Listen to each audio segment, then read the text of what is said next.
Hey, I'm Cheryl. I've decided to do a post because I feel like I've been called. Do you ever feel like you've had a calling? You don't necessarily want to be called to do that or feel like you're equipped to handle the calling, but I feel like I'm being called to serve people on a different level than I have been. Um, I'm going to start back. I am a native Houstonian, born, bred right here, raised by a single parent, me and my brother. We were latchkey kids, and if you know what that is, it's when you go home after school and lock up. You lock the latch, and you can't leave the house unless it's on fire, and nobody can come in, not even your grandmother. I even had my aunt come once. We're looking at her through the window, and she's saying, open the door, and we're like, because back then, they would beat you. What my mom did to us back in the day would be child abuse. No, seriously. So I grew up like that, and when I had my own children, it was always my wish to be home, be able to raise them. And then I started I was a social worker after college. I graduated at the University of Houston, social work.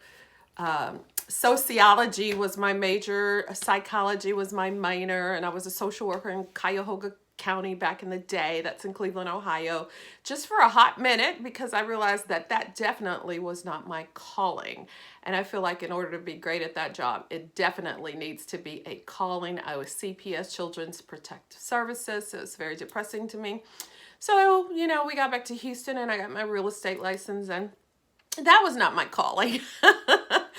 It's too hot in Houston. And back in the day, you could be working hard and somebody's niece gets their license and you've showed them all this property and they go with her because she's new and they wanted to support her. So that was not my calling. So I was trying to figure out what I was going to do with my life. And a girl who went to Notre Dame with my husband invited me out to hear about this business opportunity. I dove in and it has been my calling. But in the calling, I feel like there's another calling, and that's of service. Over the last few weeks, I have received 2 calls, or I've been talking to 2 separate ladies who are suicidal and crying and threatening suicide. And so I'm like, why is this going on? Why me? People often tell me that I'm the most positive person they know. My mom told me, like, when she has things she wants to talk about that are drama filled, she does not call me because I'm annoying, because I'm just that positive.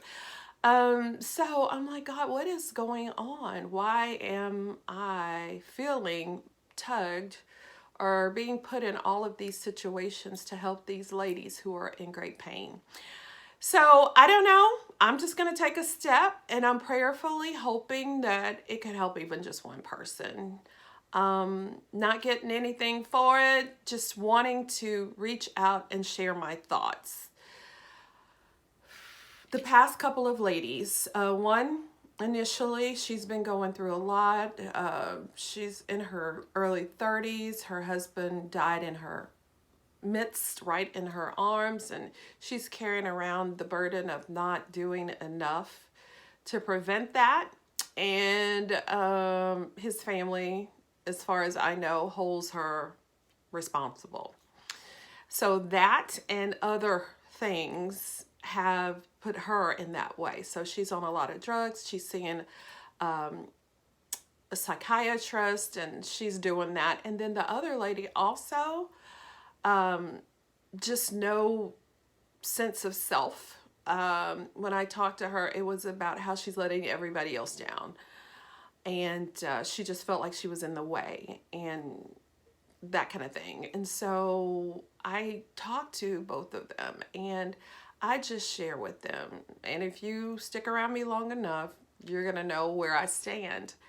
I talked to them about God and how God took time out to make them, you, me. And if he put us on the planet and he made us in his image, and he sent his son to die so that we could live, we're enough. We were created by him, made by him, in his image. You're enough. Now, through life experiences and maybe chemical imbalances. I don't know. I'm not a professional.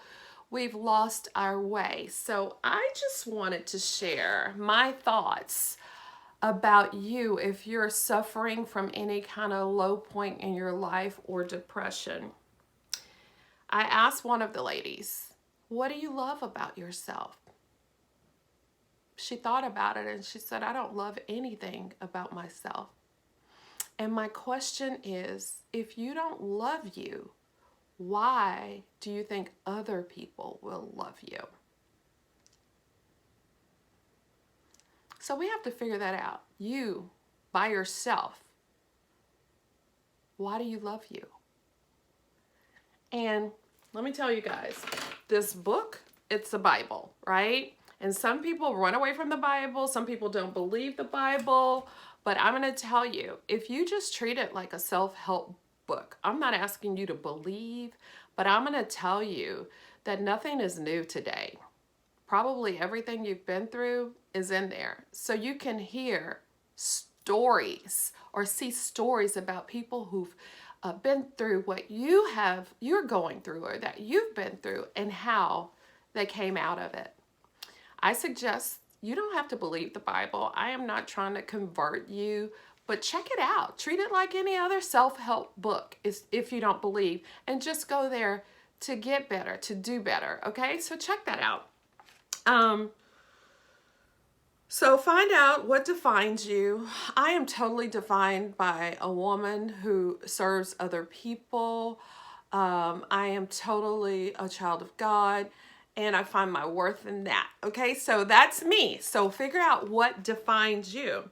That's the first question. And the second question is, or the second thing I want to say is, what you think about matters. I find that when I talk to people who are truly depressed, that they're totally thinking about themselves all the way, all about themselves.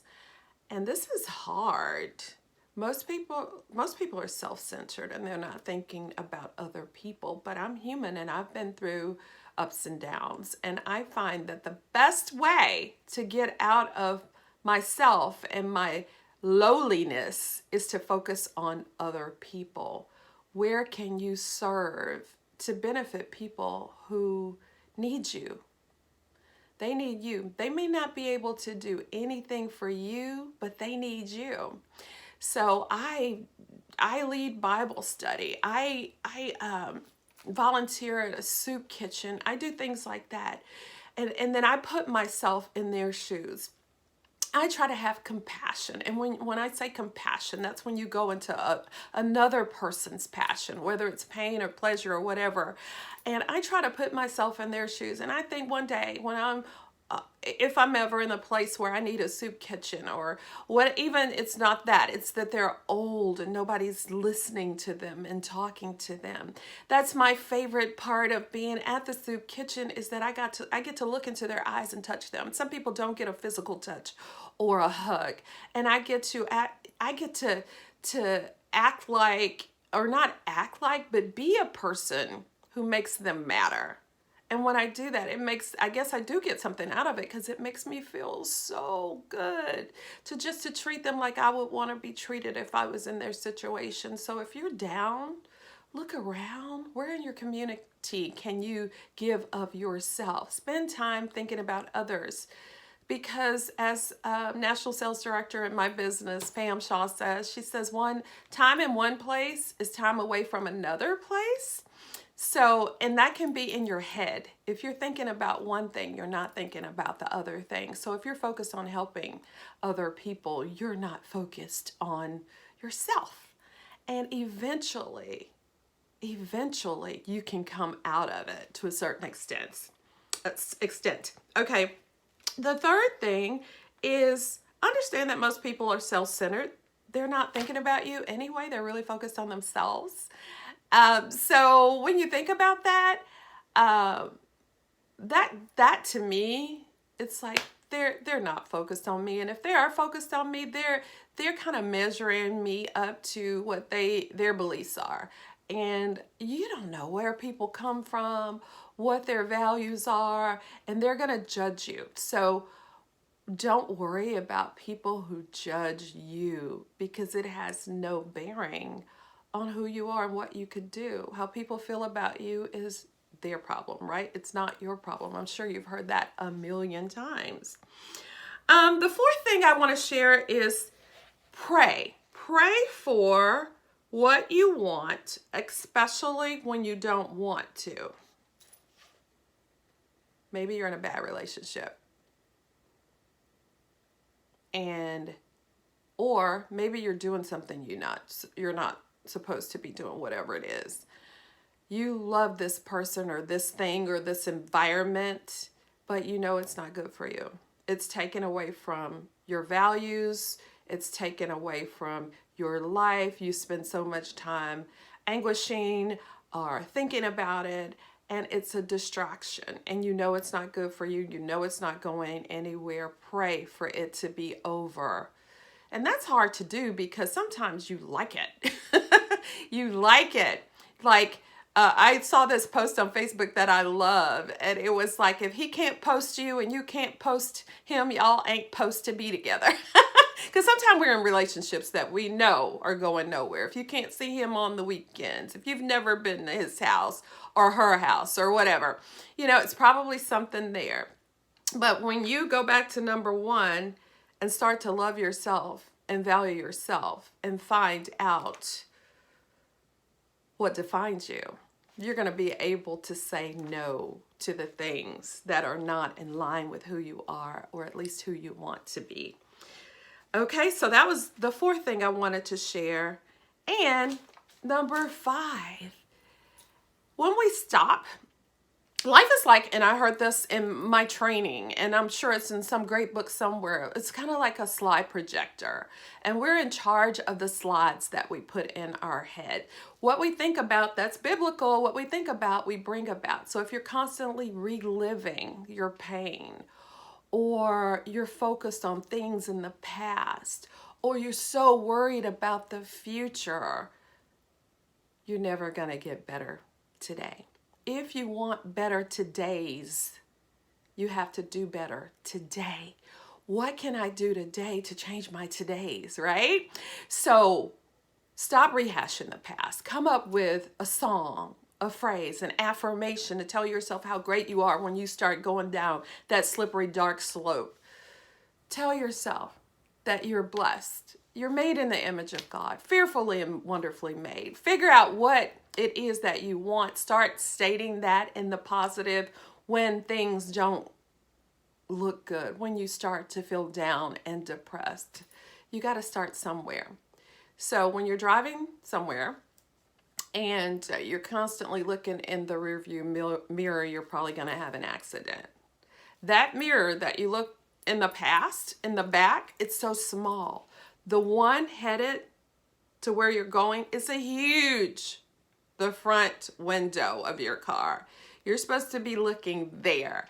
So focus on your future and what you can do today to get you to better days. I believe in you. I care about you.